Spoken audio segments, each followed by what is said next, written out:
I'm joined here by a special guest and the captain of this year's Fighting Saints team. It's Aidan Fulp. Aidan, thanks for taking the time to join us today. Yeah, thanks for having me.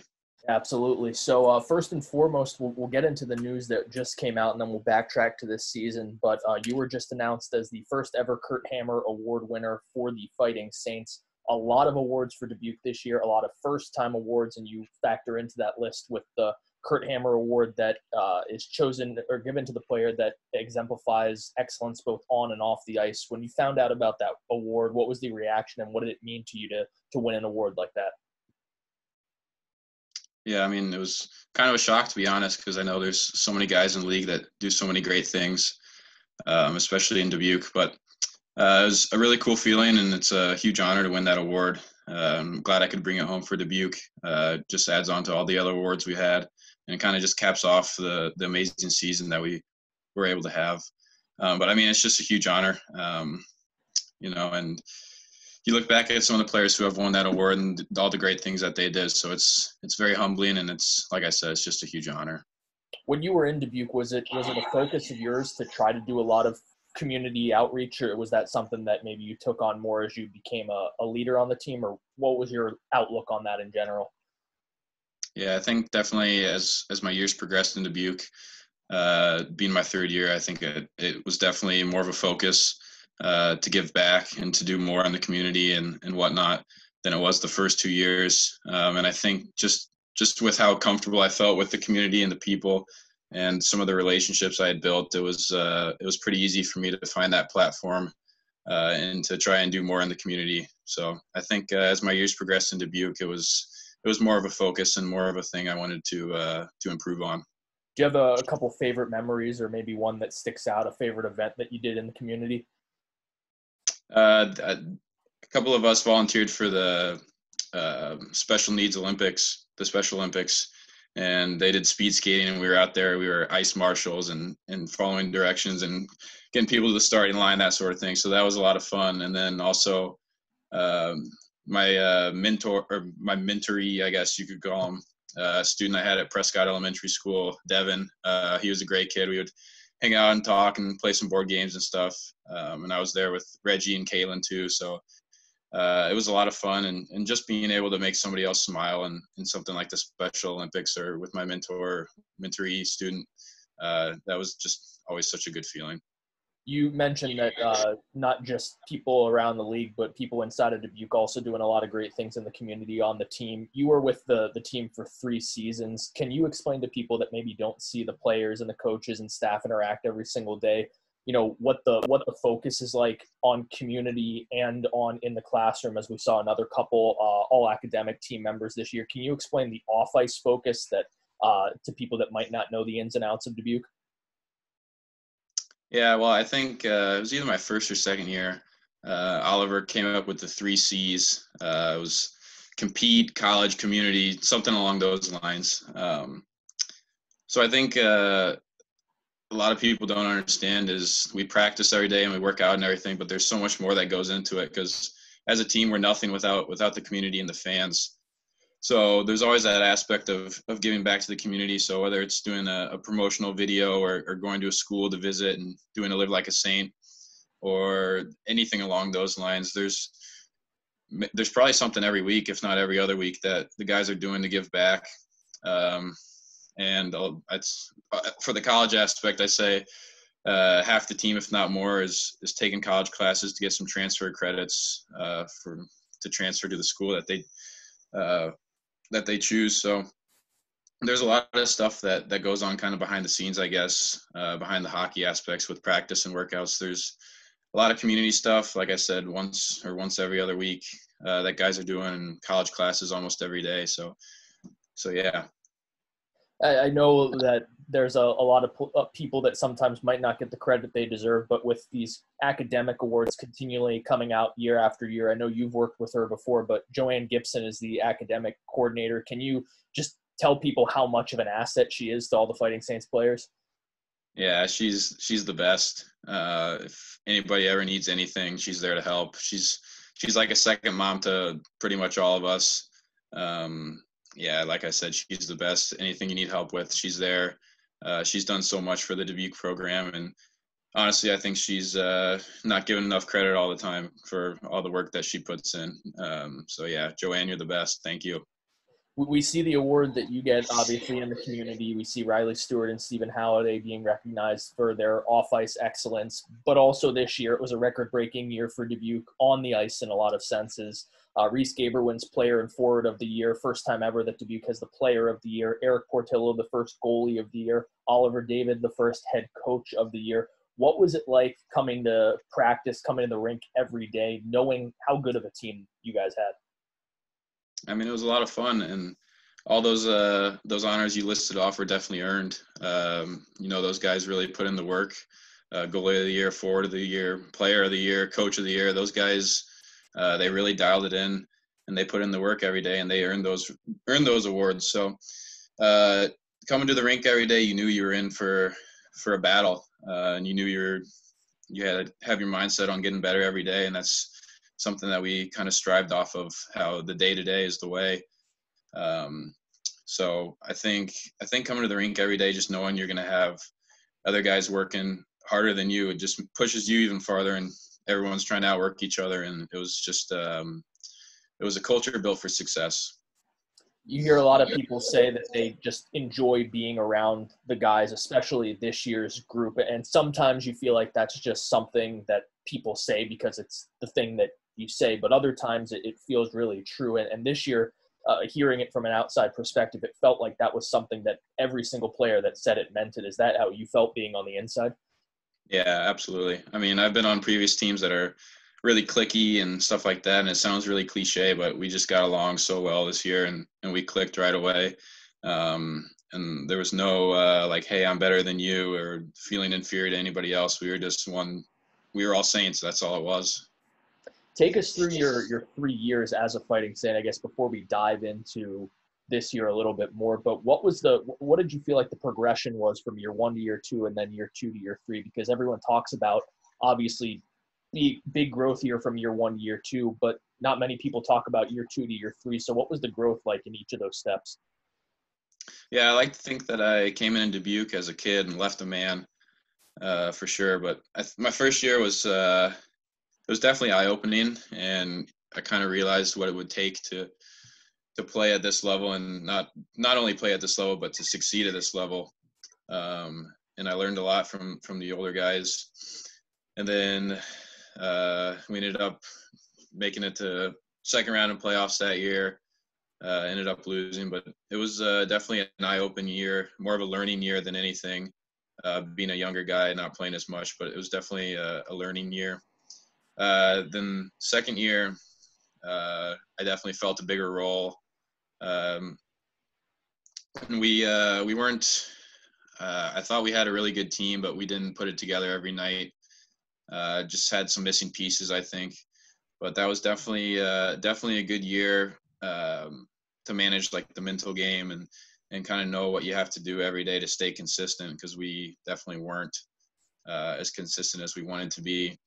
So I think year 1 to year 2, the biggest jump was just kind of like just kind of had a more of a leadership role and more of a role on the ice, and actually making a big difference every night, I think. And then year 2 to year 3, I was definitely a lot more comfortable, not in a bad way, but kind of knew the ins and outs of everything, especially being under the same head coach for every year. I kind of felt like I could help other guys getting that same feel quicker. So I think the biggest thing from year 2 to year 3 was just honing in on everything and being consistent all the way through. Yeah, I mean, you learn a lot. You learn a lot of little things, and you just try to combine them into every day. But I think over the years, the biggest thing that developed was leadership, and then kind of just consistency overall. So it was 3 great years and best years of my life. You mentioned the leadership. What was it like wearing the C this year as the captain of the Fighting Saints? Yeah, it was so special to be able to wear that and to represent. But I honestly could not have done it without everybody on the team, especially Luke Robinson, Kalen Taylor, Reese Gaber, Reggie's in there too. A lot of names, Venuto, all those guys we had so many leaders on the team this year. And I mean, it was a huge honor to wear that, but I mean, yeah, it was just a huge honor. It was really special, but everybody was a leader this year. And I think that's why we had so much success.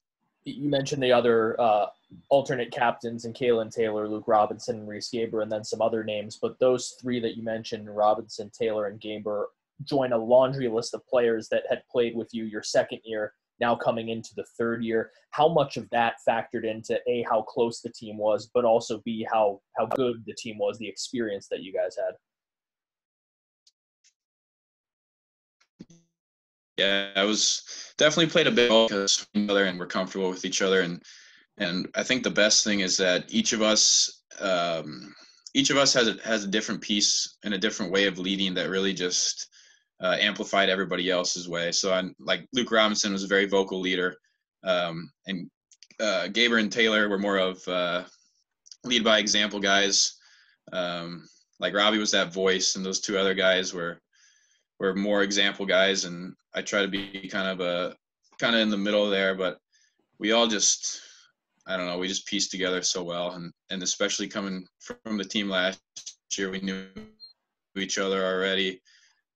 So other guys kind of just started to fit in, and I felt like I knew everybody for years before the end of the season. So it was definitely very special and very helpful. Team got off to a really fast start. It was, I think, 7 games in before you even dropped your first point. It was a loss in a overtime game against Team USA. But when the season started, how quickly did you realize that you guys had a pretty special group on your hands? Was it before the regular season began? Was it during that stretch of 6 games? Or when did you finally start to put the pieces together that this was something special? Yeah, I think it really started during preseason. We went undefeated in preseason. And then, unfortunately, I was hurt for the 2 games in Pittsburgh. So I was able to watch. And I remember after the game, I told Oliver, like, when we're playing well, it's honestly scary. And then you look and see what we did against Waterloo in their home building and other teams like that, that in the past maybe we wouldn't have beaten. But it was right away. And we kind of knew that, had the chip on our shoulder. And I think it helped drive us through the season, just kind of knowing that, like, hey, we're this good and we got to prove it every night. You were with Oliver for 3 years, and you mentioned having a good relationship with him. What was it like to learn under Oliver for those 3 years? It was unbelievable. I've learned more from Oliver than I have from probably anybody else. Just the way he carries himself and the way he tries to get better every day. And his story, his upcoming story, it's really unbelievable. He's like a second dad to me, and I'm forever indebted to him for all he's done for me. But you'll never meet a smarter guy. He's always trying to learn more and get better himself, and then try to better others. So the things I've learned from Oliver, I mean, they're priceless. When you say you learned things from Oliver, are you talking about things? Did you learn more things on the ice or more quirky sayings from Oliver? A little bit of both. I mean, he was the best. He trademarked everything, which is a lot of good inside jokes with Oliver. But when it was time to work, we got to work. Yeah, and like I said, the things he came up with really resonated in my head, and still I'm applying a lot of the stuff that he taught me, and I'm sure a lot of the other guys are as well.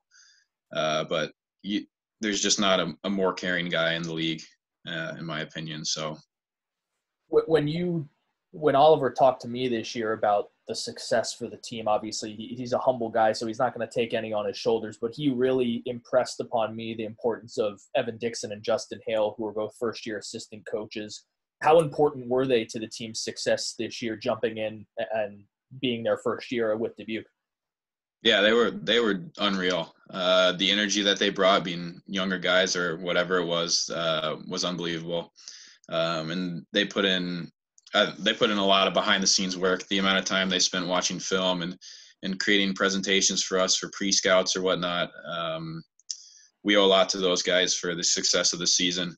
And they complimented Oliver so well. It's like the way that Taylor and Gaber and Robinson and I complimented each other. And then you look down the lines, the Jacksons compliment each other, and Chermetta, Venuto, and all those guys. We just had so many compliments this year, and I think Justin and Evan were like that too. They complimented Oliver so well, and it was just, I don't know, everything was running really well, and I think they were a huge part of that. I've heard this from people, but would you agree that Evan's biggest contribution to the team was having an incredible cook in Mrs. Dixon, his mother, every time we went to Plymouth, Michigan? Yeah, that was fantastic.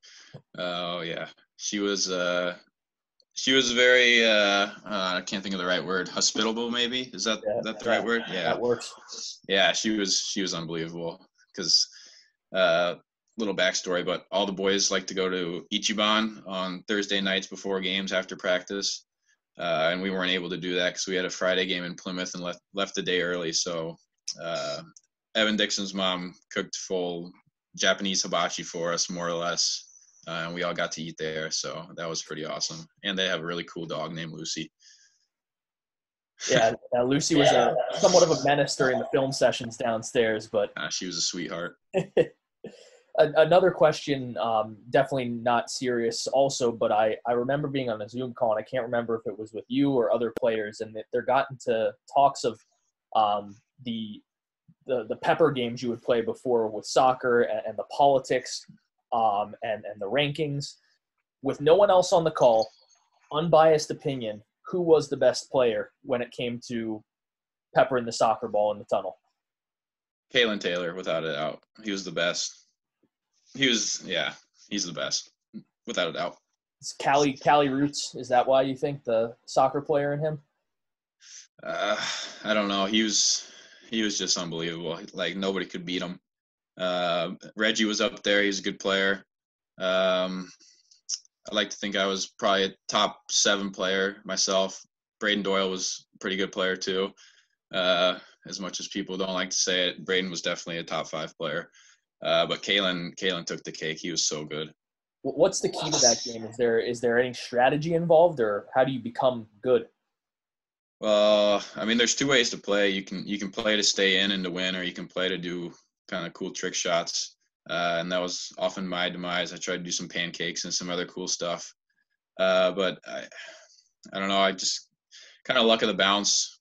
But Kalen was definitely out there practicing his dribbling and his around the worlds and stuff like that. So it gave him an edge.